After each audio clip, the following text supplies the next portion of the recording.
Sasaran fisik berupa program Aladin di TMMD reguler 110 Kodim 0813 Bojonegoro mendapatkan perhatian khusus dari Sekretaris Desa Ngerancang karena dinilai tepat sasaran dan sangat dibutuhkan.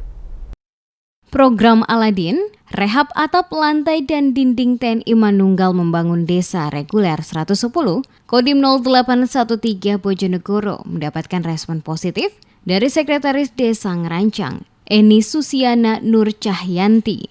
Menurut Eni, sasaran fisik berupa rehab Aladin ini dinilai tepat sasaran dan memang sangat dibutuhkan oleh warga Desa Ngerancang. Diharapkan, dengan adanya program TMMD reguler 110, Kodim 0813 Bojonegoro di desa ini mampu membangkitkan perekonomian desa, karena jalan usaha tani dan akses perekonomian desa diperbaiki dalam program tersebut. Sangat senang sekali dan bersyukur karena yang mendapat bantuan sangat tepat sasaran dan sangat membutuhkan bantuan ini. Sangat antusias sekali, warga saling membantu dan gotong royong untuk pelaksanaan program TMMD. Harapannya semoga Desa Ngerancang semakin maju dan berkembang.